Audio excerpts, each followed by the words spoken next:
Hello friends, welcome back to zoology online classes में आपका स्वागत है। आज हमारा जो लेक्चर रहेगा वो बीएससी फर्स्ट ईयर और सब्जेक्ट का नाम है जूलॉजी।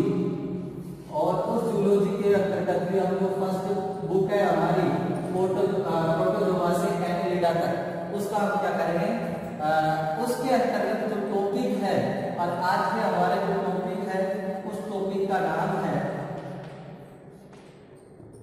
जनरल कैरेक्टर, यानी कि सामान्य लक्षण हमको पढ़ने हैं एंड उसका क्लासिफिकेशन पढ़ना है, वर्गीकरण हमको पढ़ना है। और ये आपका आज लास्ट फाइनल है इसके फर्स्ट ईयर के अंतर्गत जो वर्गीकरण सामान्य लक्षण है इसका संघों का, उसमें से लास्ट सब है general character and classification of phylum. और उस फाइलम का नाम है एनेलिडा।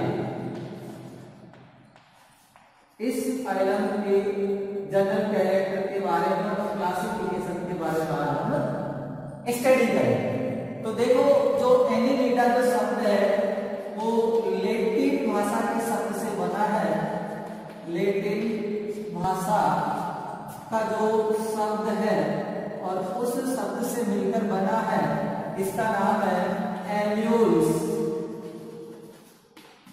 यानी इसका मतलब होता है रिंग, और रिंग को हिंदी में बोला जाता है मलय।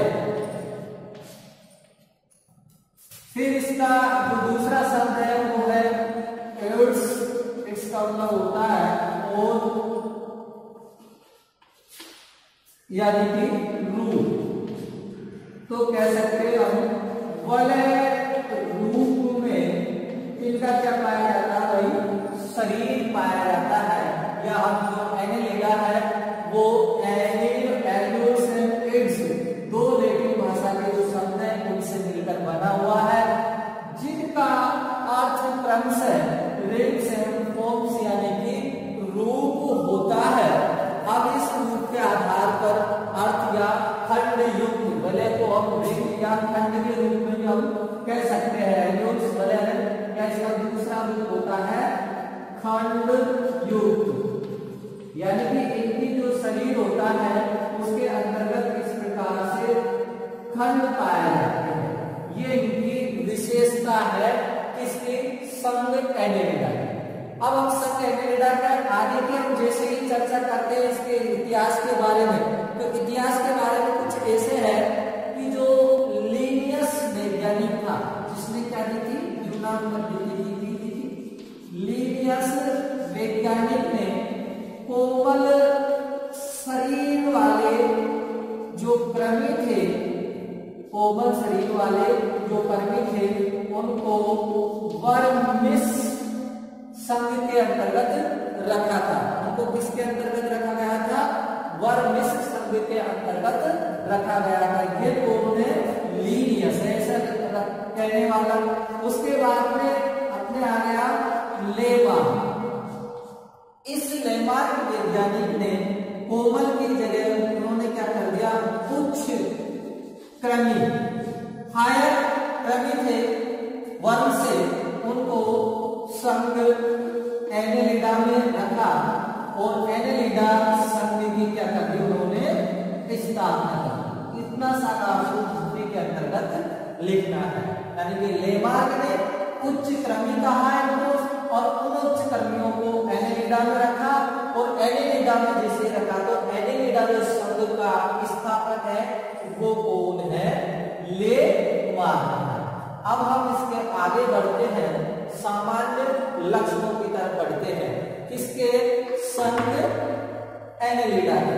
एनेलिडा के जो सामान्य लक्षण है कुछ इस प्रकार से है, जो आपको मैं एक एक करके एक एक लक्षण को क्या समझा। तो संघ एनेलिडा है, उसके जनरल कैरेक्टर हम अब पढ़ेंगे। यहां से हमारा पहला क्वेश्चन जनरल कैरेक्टर है वो स्टार्ट होता है।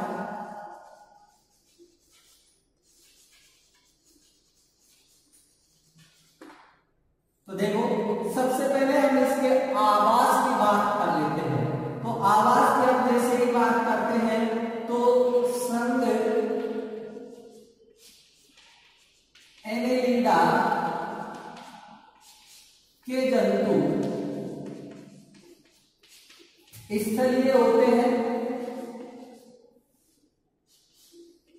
साथ ही ये जलीय भी होते हैं, साथ ही हम कह सकते हैं विलकारी होते हैं। विलों के अंतर्गत भी ये जंतु पाए जाते हैं। कौन से जंतु? संघ एनेलिडा के जो जंतु है वो इसके अंतर्गत पाए जाते हैं।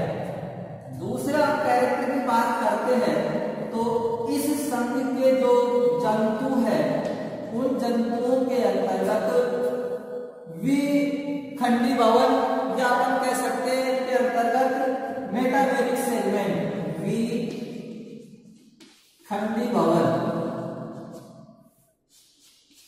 इसको इंग्लिश में बोला जाता है मेटामेरिक सेगमेंटेशन।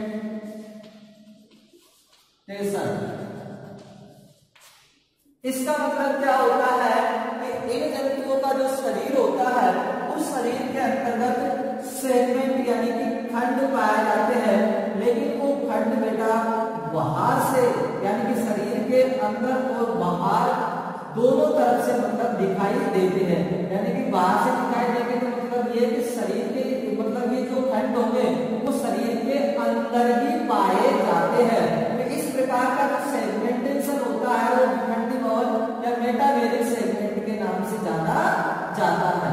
तो इस प्रकार का इसके अंतर्गत क्या पाया जाता है भाई? सेगमेंटेशन। जैसे कि आप देख सकते हैं केंचुए के अंतर्गत भी पाया जाता है। अब उसके बाद में अगले हम कैरेक्टर की बात करते हैं। तो अब आप कैरेक्टर लीजिए, इनके अंतर्गत जो संगति पाई जाती है सिमेट्री, वो कैसी होती है? द्विपार्श्व संगति होती है।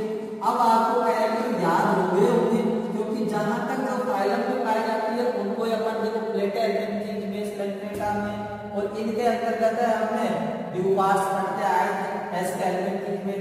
तो इनके अंतर्गत जो समिति पाई जाएगी वो कैसी पाई जाएगी? द्विपार्श्व सममिति पाई जाएगी। यानी बाइलेटरल सिमेट्री को हम जैसे ही पढ़ते हैं तो कहां से स्टार्ट होती है? वो प्लेटा से, और उसके ऊपर जो है उनके अंतर्गत रेडियल सिमेट्री पाई जाती है। तो इनके अंतर्गत संघ एनेलिडा के जंतुओं के अंतर्गत द्विपार्श्व सममिति पाई जाती है। अगले हम बात कर लेते हैं इनके अंतर्गत जो देह भित्ति होती है, देह भित्ति, वो देह भित्ति त्रिस्तरीय होती है। त्रिस्तरीय ट्रिप्लोब्लास्टिक होती है, त्रिस्तरीय होती है। साथ ही इनके अंतर्गत जो क्यूटिकल होता है उस क्यूटिकल का भी क्या पाया जाता है? आवरण पाया जाता है। यानी कि त्रिस्तरीय होगी और देह की बाहरी परत, देह की जो बाहरी परत होती है वो किसकी बनी हुई होती है? क्यूटिकल की बनी हुई होती है। उसके बाद में अगले कैरेक्टर की बात कर लेते हैं। तो देह कितनी होगी? उसके बाद में इसमें ले लेते हैं देह गुहा। इनमें जो देह गुहा पाई जाती है वो सिरों में यानी कि वास्तविक देह गुहा पाई जाती है। वास्तविक देह गुहा है वो पाई जाती है, प्रेजेंट रहती है, लेकिन उसमें भी एक टाइप है जीर्ण गुहा। जीर्ण गुहा जिसको बोला जाता है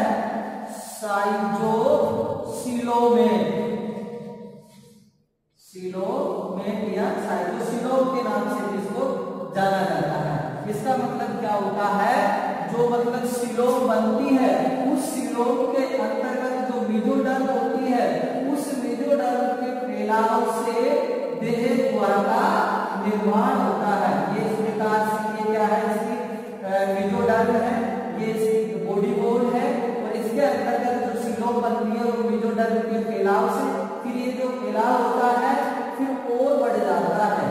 ये इस प्रकार से और बढ़ जाता है, ये इस प्रकार से फिर और बढ़ जाता है। नेक्स्ट में जैसे ही बढ़ता है तो फिर ये इस प्रकार से सिलोम बन जाती है। तो इस प्रकार से अपन कह सकते हैं इनके अंतर्गत जो सिलोम है वो कौन सी पाई जाती है? साइटोसिलोम प्रकार की देह गुहा है जिसमें पाई जाती है। नेक्स्ट कैरेक्टर की अब जैसे ही बात कर लेते हैं संघ एनेलिडा के जंतुओं की, तो इनका अगला कैरेक्टर है कि इनमें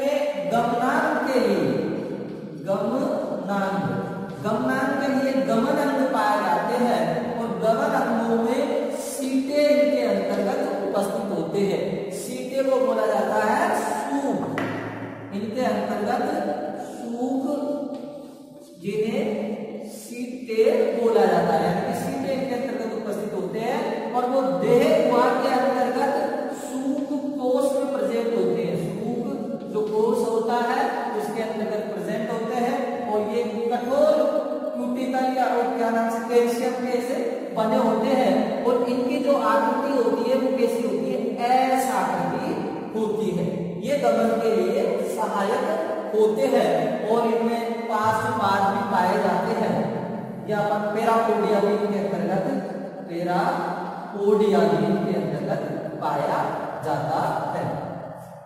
नेक्स्ट हम बात कर लेते हैं इसके कैरेक्टर की। तो इसके अंतर्गत जो पाचन होता है वो पाचन या पाचन अंग के अंतर्गत जो हार नाल होती है वो एक कंप्लीट होती है। हार नाल पूर्ण विकसित होती है। कैसी होती है बेटा, पूर्ण विकसित होती है। इसका मतलब क्या है, मुख से लेकर गुदा तक आहार नाल पाई जाती है।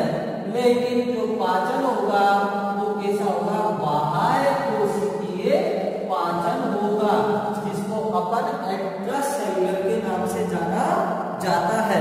तो इस प्रकार का पाचन है वो इसके अंतर्गत पाया जाता है। अब हम आगे के कैरेक्टर की जैसे ही बात करते हैं तो इनमें यहां से लेते हैं,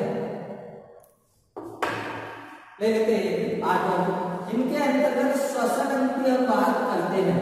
तो श्वसन क्या होता है, सामान्य सरफेस के द्वारा होता है, डिफ्यूजन प्रेशर से सामान्य सतह के द्वारा। और सामान्य सतह में अगर मैं कहूं तो इसमें 5 पाद भी पाए जाते हैं जो क्या करते हैं, श्वसन का कार्य करते हैं।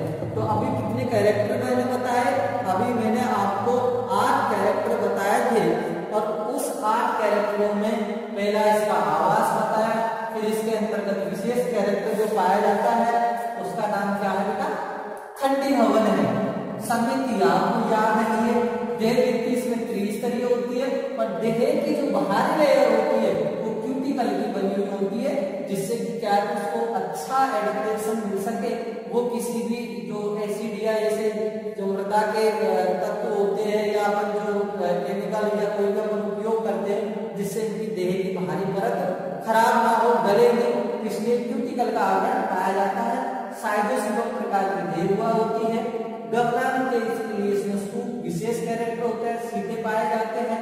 पाचन के आपको जानना ही है कि हारनाल पाई जाती है जो कि पूर्ण होती है, साथ ही वो कैसी होती है, एक्स्ट्रा सेलुलर यानी कि बाह्य कोशिकीय पाचन पाया जाता है। श्वसन ये सामान्य सतह से होते हैं। तो 8 कैरेक्टर मैं आपको बता चुका हूँ। नेक्स्ट 9 जो कैरेक्टर अपने पास आएगा वो ले लेते हैं सर्कुलेटरी सिस्टम, यानी कि इसके अंतर्गत जो परिसंचरण तंत्र पाया जाएगा उसके अंतर्गत परिसंचरण तंत्र जो पाया जाएगा उसके अंतर्गत धमनी में क्रियाएं भी पाई जाती है। इसलिए अपन कह सकते हैं कि इनके अंतर्गत बंद प्रकार का सर्कुलेटरी सिस्टम पाया जाता है।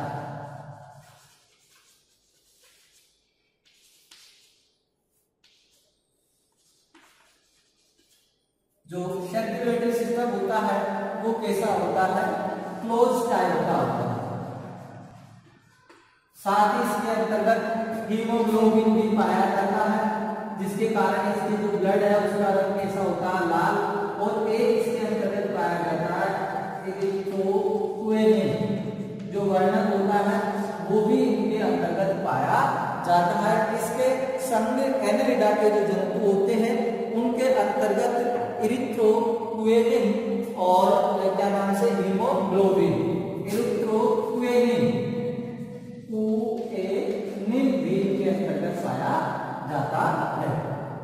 आगे हम जैसे ही बात करते हैं तो इनके अंतर्गत अगला कैरेक्टर होता है कि इनका जो उत्सर्जन तंत्र होता है, उत्सर्जन तंत्र, और उस उत्सर्जन तंत्र के अंतर्गत नेफ्रीडिया यानी कि किडनी इसके अंतर्गत पाई जाती है। नेफ्रीडिया इसके अंतर्गत पाए जाते हैं।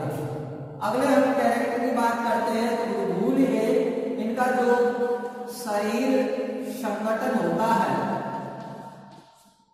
वो शरीर संगठन अंग तंत्र प्रकार का होता है, ऑर्गन सिस्टम लेवल का होता है। अंग तंत्र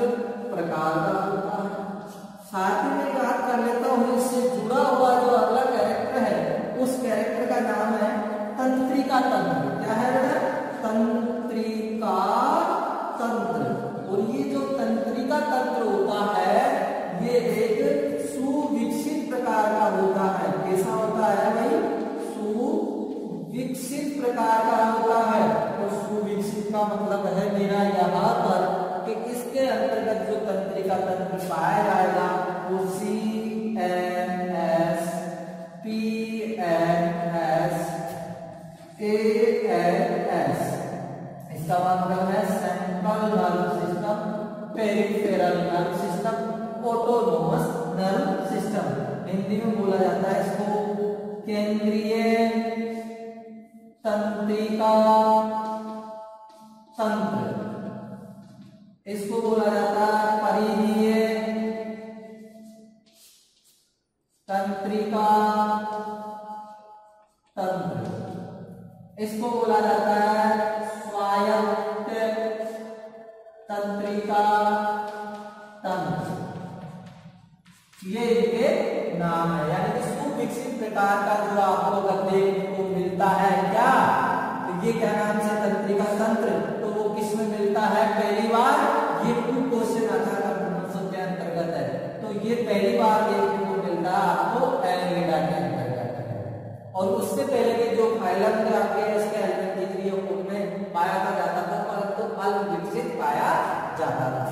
अब हमारा जो अगला 13वें नंबर का कैरेक्टर है उसके अंतर्गत हम बात कर लेते हैं जनन से संबंधित। और उस जनन के लिए एनेलिडा के जो जंतु होते हैं उनमें एक लिंगी एवं द्विलिंगी प्राणी पाए जाते हैं। एक लिंगी यूनिसेक्सुअली और बाइसेक्सुअली यानी कि द्विलिंगी प्राणी पाए जाते हैं। द्विलिंगी जो प्राणी होते हैं वो भी इनके अंतर्गत पाए जाते हैं। और इनके अंतर्गत जो जनन होता है वो कैसा होता है, लैंगिक जनन होता है। साथ ही मैं कह सकता हूं कि इनके अंतर्गत जो निषेचन होता है वो कैसा होता है, आंतरिक होता है। आंतरिक निषेचन पाया जाता है। कुछ प्रजातियां ऐसी होती है जिनमें बाहर निषेचन भी प्रेजेंट होता है। अगले कैरेक्टर की जैसे ही बात कर लेता हूं तो इनके अंतर्गत जो स्पर्श है उस स्पर्श के लिए जो संवेदांग पाए जाते हैं उन संवेदांग के अंतर्गत इनमें स्पर्शग्राही एवं स्वादग्राही यानी कि एक तो स्पर्शग्राही प्रेजेंट रहते हैं, स्वादग्राही प्रेजेंट रहते हैं और एक स्टेटोसिस संतुलन कुटिका इनके अंतर्गत भी पाई जाती है। ये इनके संवेदांग होते हैं। अगले हम जैसे बात कर ले अपन इसके जनन की, जनन के बाद में निषेचन किसमें आंसर होगा 15 नंबर के हम कैरेक्टर की बात करते हैं। तो इनके अंतर्गत जो परिवर्तन होता है यानी कि डेवलपमेंट होता है वो कैसा होता है बेटा, प्रत्यक्ष एवं अप्रत्यक्ष प्रकार का। और इसके अंतर्गत जो लार्वा पाया जाता है एनेलिडा के, इसके अंतर्गत होता है ट्रोकोफोर लार्वा। ट्रोकोफोर लार्वा होता है वो इसके अंतर्गत है वो पाया जाता है। अब इसके एक अदर कैरेक्टर भी हम अगर देखते हैं, अदर कैरेक्टर भी हम देखते हैं तो इसके अंतर्गत एक जो सिस्टम पाया जाता है वो होती है पर्यनिका। पर्यनिका भी इंप्लाइड है और एक इसके अंतर्गत पाया जाता है कोकून, ये इसके अंतर्गत पाए जाते हैं। और एक 17वें अगर नंबर में लिखना चाहो तो एग्जाम्पल है, एग्जाम्पल के लिए आप इसमें केचुआ भी इसके फाइलम के अंतर्गत आता है, जो होती है वो भी इसके अंतर्गत आती है, नेरिस है वो भी इसके अंतर्गत आती है और एक वो इसके अंतर्गत हेटेरोनेरिस है वो भी कहाँ आती है, इसी के अंतर्गत आती है। तो इस प्रकार से हमें 15 या 16 है वो कैरेक्टर किसके पढ़े थे, संघ एनेलिडा के हैं। अब इस एनेलिडा के कैरेक्टरों के बाद में अगला हमारा जो कैरेक्टर आता है या अगला हम जो टॉपिक लेंगे वो क्या लेंगे, क्लासिफिकेशन। तो इससे पहले हम देखें रिपीट करते हैं। रिपीट में पहले 8 जो अपन बोले लिए, 9वां इसके अंतर्गत क्या है, सर्कुलेटरी सिस्टम है। सर्कुलेटरी सिस्टम कैसा पाया गया बेटा, क्लोज टाइप का। इस क्लोज का मतलब क्या होता है, पहले दवाई सुना होगा, रक्त बहता है। हीमोग्लोबिन और ये एरिथ्रोपोइटिन, ये क्या है? श्वसन वर्णक है। ये क्या है भाई? श्वसन वर्णक है। तो ये भी इसके अंतर्गत है, पाए जाते हैं। अब इन श्वसन वर्णकों के बाद हम जैसे ही बात करें तो इसमें उत्सर्जन तंत्र के लिए नेफ्रिडिया यानी कि किडनी पाई जाती है। इसका जो शरीर संगठन होता है वो कैसा? अंग तंत्र प्रकार का। तो अंग तंत्र प्रकार का इसके एल्वेंथिस या प्लेट एल्वेंथिस होते हैं। प्लेट तक टिश्यू यानी कि इसके एल्वेंथिस से अंग तंत्र प्रकार की है। अब संबंध तंत्र प्रकार का ही पाया जाएगा। बाकी तंत्रिका तंत्र सुविकसित हो गया। अब यहाँ तंत्रिका रज्जु बलय के रूप में नहीं है, केवल किसके रूप में है? सीएनएस, पीएनएस और एएनएस के रूप में, मस्तिष्क वगैरह सबका एक अंतर्गत वो हो गया। अब केस कैसा है? यहाँ पर आपको पता है द्विलिंगी प्राणी है। स्पर्श के लिए इसमें संवेदा, स्पर्शदायी संतुलन पुटिका पाई जाती है। परिवर्धन आप अच्छी तरीके से जानते हो बेटा, इनमें जो परिवर्धन होता है वो प्रत्यक्ष एवं अप्रत्यक्ष दोनों प्रकार का इसके अंतर्गत पाया जाता है। अब हम पढ़ते हैं इसका क्लासिफिकेशन। क्लासिफिकेशन की हम जैसे ही बात करते हैं तो इसको निम्न प्रकार से वर्गीकृत किया गया है और उस वर्गीकरण को मैं बताने जा रहा हूं।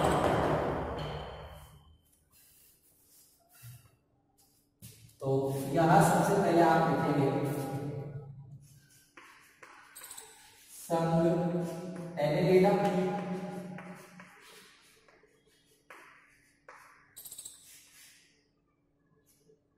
और इस एनेलिडा की क्या है बेटा?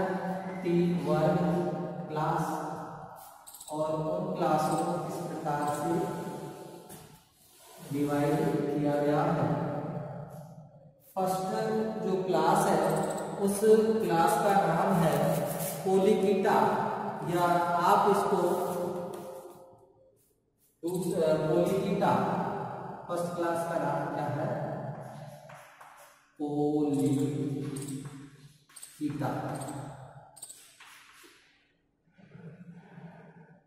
दूसरी जो क्लास है उसका नाम है ओलिगोकीटा। ओलिगोकीटा ये इसकी क्या है? दूसरी क्लास है। और तीसरी जो क्लास है उसका नाम है बेटा टेरुडेनिया।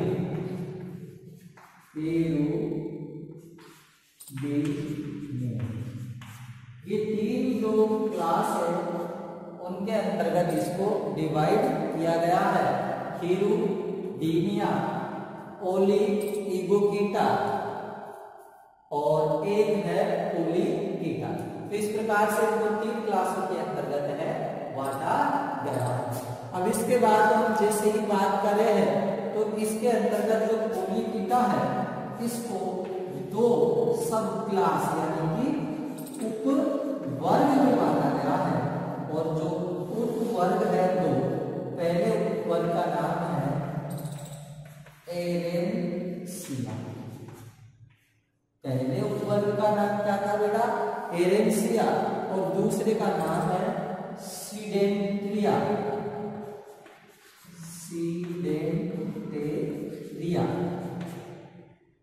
सीडेंटेरिया ये दूसरे उपवर्ग का नाम है। अब इनके बुक के अंतर्गत कोई भी ऑर्डर वगैरह नहीं दे रखे, सीधे से इनमें क्या दे रखे हैं? एग्जाम्पल दे रखे हैं। और वो एग्जाम्पल क्या है? बहुत सारे एग्जाम्पल है, उनमें से कुछ ही एग्जाम्पल आपको मैं लिखा रहा हूं। एक एग्जाम्पल तो इसके अंतर्गत आता है नेरेस, और दूसरा जो एग्जाम्पल इसके अंतर्गत आता है वो है एफ्रोडाइट। वो इसके अंतर्गत आता है। इसके अंतर्गत वर्ग पोलिकीटा, और वर्ग पोलिकीटा का जो उपवर्ग है एरेंसिया है उसके अंतर्गत ये आता है। अब अपन बात कर लेते हैं इसकी पोलिकोरा या पोलिकोरा है तो किसके अंतर्गत आता है? सीडेंटेरिया के अंतर्गत आता है पोलिकोरा। ओलिकोरा। पूरा बंद कर देना, फाइनल हो जाएगा। पूरा कर दिया तो क्या हो जाएगा, फाइनल हो जाएगा। अब आता है अपने ओलिगोकीटा। ओलिगोकीटा है उसको निम्न वर्गों के अंतर्गत बांटा गया है, और वो जो वर्ग है वो सो प्लेसिओपरा। फर्स्ट है प्लेसिओपोरा, दूसरा इसके अंतर्गत है प्लेसिओपोरा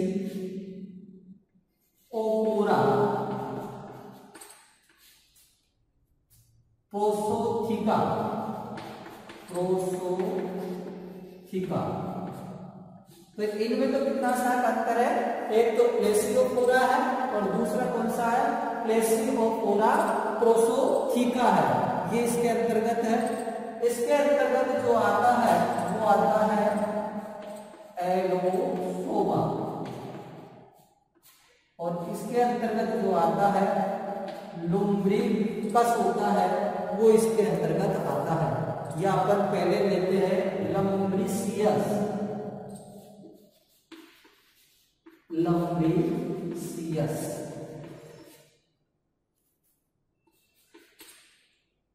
ये इसका एग्जाम्पल है। प्लेसिओपोरा प्रोसोथिका उसका एग्जाम्पल का नाम है लम्ब्रिसियस, उसके एग्जाम्पल है उसका नाम है। फिर उसके बाद में आता है प्रोसोपोरा। तीसरा जो ऑर्डर है, इसके 4 ऑर्डर में इसको बांटा गया है, 4 ऑर्डर, और 4 ऑर्डर के अंतर्गत किसको बांटा गया है, ओलिगोकीटा को, और इसके अंतर्गत कौन सा आता है, प्रोसोपोरा। प्रोसोपोरा और इसके अंतर्गत आता है एग्जाम्पल लम्ब्रिकस, लम्ब्रिकुलस। ये इसका एग्जाम्पल है, किसका है भाई, प्रोसोपोरा का एग्जाम्पल है लम्ब्रिकस है। फिर उसके बाद में लम्ब्रिकुलस के बाद में आता है ओपिस्टोपोरा। चौथा है ओपिस्टोपोरा।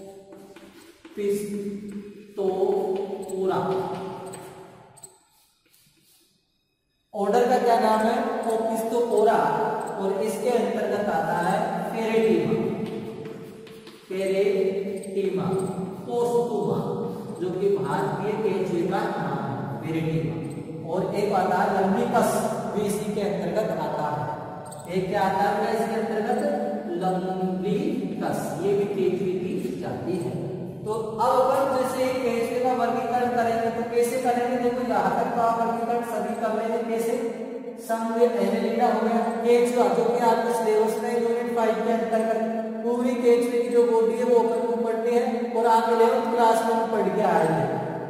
संघ एनेलिडा, वर्ग क्या हो जाएगा उसका, ओलिगोकीटा, ऑर्डर क्या हो जाएगा उसका, ओपिस्टोपोरा, और जीनस क्या हो जाएगा उसका, यानी कि ऑर्डर ओपिस्टोपोरा हो गया, जीनस हो गया पेरिटिमा, और स्पीशीज क्या हो जाएगी, पोस्तुमा। तो पेरिटिमा पोस्तुमा जो कि केंचुआ है, भारतीय केंचुआ है, उसका क्या है भाई, नाम है। तो इस प्रकार से संघ एनेलिडा है, उसका हमने जो दूसरा वर्ग है ओलिगोकीटा है, उसको हमने अब कंप्लीट किया। तीसरे की हम जैसे ही बात करते हैं तो हिरुडिनेरिया है, उसके अंतर्गत निम्न 4 के अंतर्गत बांटा गया है इसको। एक तो ब्ले सॉरी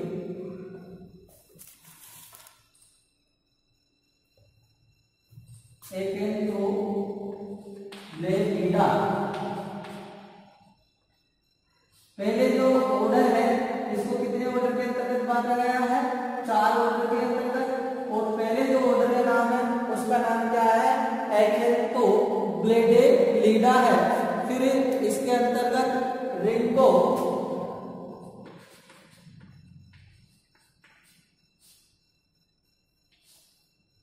दूसरा है रिंगो, और तीसरे और चौथे का नाम है, एक का नाम है फेलिगो,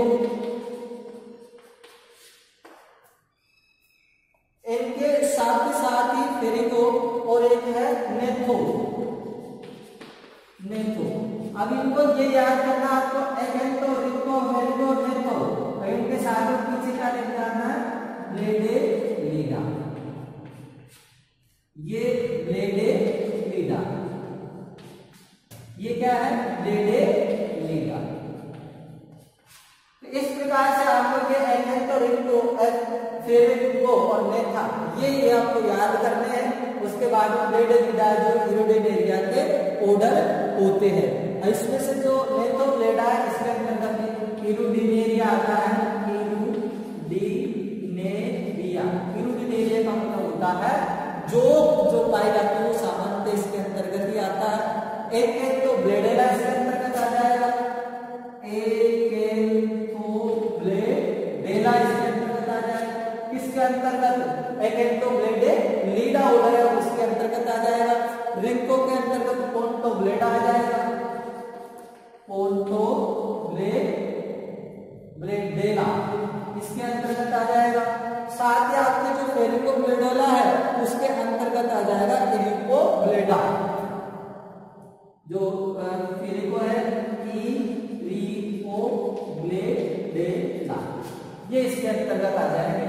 इस प्रकार से इनका क्या है, क्लासिफिकेशन है। आप ज्यादा नहीं तो कम से कम इसके वर्ग है, जिसे अपन केंचो पढ़ेंगे तो उसका ऑर्डर है, यूरोडेनेरिया पढ़ेंगे तो उसका ऑर्डर है ब्लेडा। इतना तो अपन को कम से कम याद होना चाहिए। और बस आज की क्लास के अंतर्गत इतना। इस प्रकार से आपकी जो फर्स्ट यूनिट है किसकी, बीएससी फर्स्ट ईयर वालों की, वो कंप्लीट होती है। नेक्स्ट यूनिट के साथ अपन नेक्स्ट क्लास में मिलते हैं, तब तक के लिए